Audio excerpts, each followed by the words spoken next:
दोस्तों नमस्कार। दोस्तों इस समय ज़्यादातर जो बच्चे कक्षा 12 पास हुए हैं या उनका रिज़ल्ट आने वाला है, उनके अंदर एक दुविधा रहती है कि हम किस फील्ड में अपना करियर चुनें।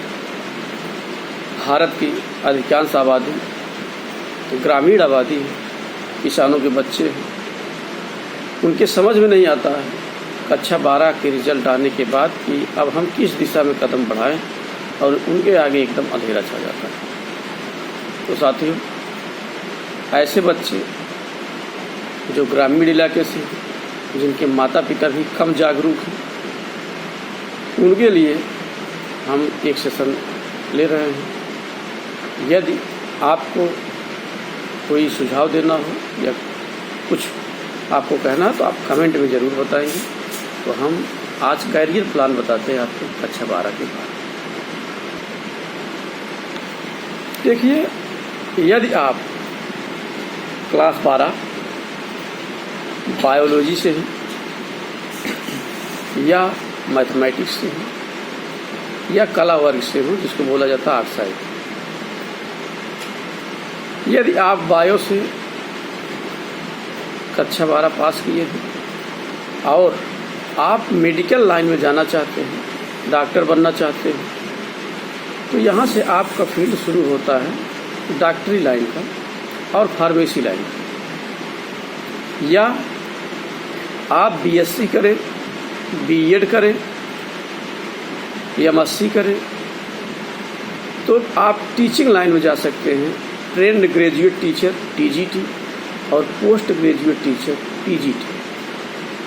यदि आप बायोलॉजी के अध्यापक बनना चाहते हैं तो बीएससी, बीएड और एमएससी करें।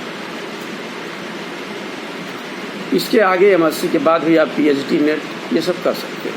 ये सब एक टीचिंग की लाइन है। यदि आप टीचर बनना चाहते हैं तो आपकी एक दिशा ये हो गई। दूसरी दिशा हो गई डॉक्टर। इसके लिए नीट की परीक्षा पास करनी होती है।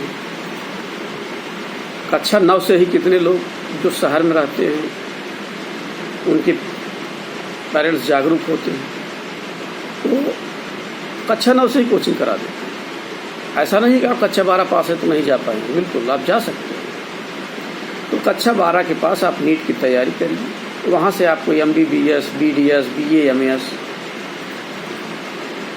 जैसा आपका रैंक होगा उस आधार पर काउंसलिंग होकर आप डॉक्टरी के कोर्स 4 साल, 4.5 साल का, 5 साल का होता है, तब आप उसको पढ़ेंगे।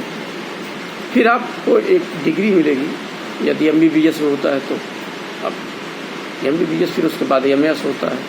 तो आप डॉक्टरी लाइन में जाना चाहते हैं तो आप नीट की तैयारी करें। दूसरा, यदि आपके पास अभी डॉक्टरी लाइन के बाद बचता है फार्मेसी का लाइन, फार्मेसी में जाना चाहते हैं, जो फार्मासिस्ट होते हैं, तो आपको बी फार्मा करना होगा। Bachelor of pharmacy UP seat से होता है और अन्य यूनिवर्सिटी से भी होता है। या फिर आप पॉलिटेक्निक से डी फार्मा कर लें। डी फार्मा के बाद भी बी फार्मा होता है। ये 2 अपॉर्चुनिटी फार्मासिस्ट के लिए। फिर बी फार्मा के बाद एम फार्मा होता है। ये तो हो गई डॉक्टरी की लाइन और टीचिंग की लाइन। यदि आप मैथमेटिक्स से हैं और आगे जाना चाहते हैं, तो उसमें टीचर बनना चाहते हैं, तो भी वही है, बीएससी करें, एमएससी करें, बीएड करें। नहीं तो आप इंजीनियरिंग फील्ड चुनिए। Mechanical engineering, civil engineering. Engineering की संस्थान एक प्रदेश लेवल का होता है, फिर एक आईआईटी होता है। इन सब के लिए तैयारी करके आप इंजीनियरिंग क्षेत्र में जा सकते हैं। इंजीनियरिंग जब आप पास करेंगे तो उसमें कई ट्रेड होते हैं, सिविल, मैकेनिकल, प्रोडक्शन आदि आदि। तो आप इंजीनियरिंग क्षेत्र चुन सकते हैं मैथमेटिक्स के लिए। और दूसरा है, मैथ में आप टीचर बनना चाहते हैं तो ये लाइन जाएगी बीएससी, एमएससी वाली।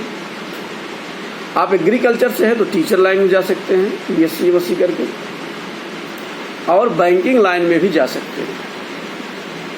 ये सभी लोग बैंकिंग लाइन में भी जा सकते हैं। अलग अलग एग्रीकल्चर वाले भी जाते हैं, मैथ्स वाले भी जाते हैं। लेकिन दिशा क्लियर हो, आपको करना क्या है। सबसे ज़रूरी होता है आपका दिशा क्लियर, आपको बनना क्या है।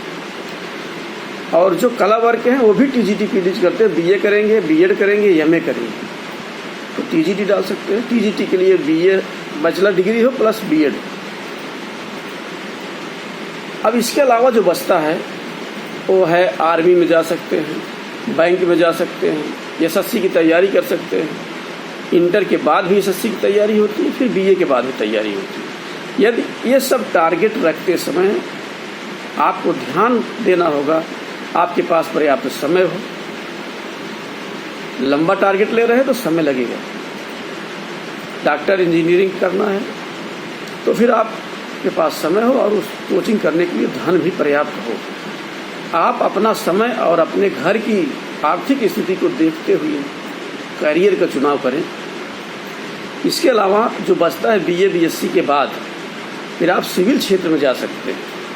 इंटर के बाद से ही आप बीए करिए और पीसीएस आईएएस की तैयारी कर सकते हैं, आईपीएस की तैयारी कर सकते हैं, या आप बीएससी करते हुए भी कर सकते हैं, लेकिन थोड़ा सा कठिन पड़ता है, तो मेहनत तो आपको करना ही होगा। तो दोस्तों, ये एक बहुत शॉर्ट में मैंने आपको बताने का प्रयास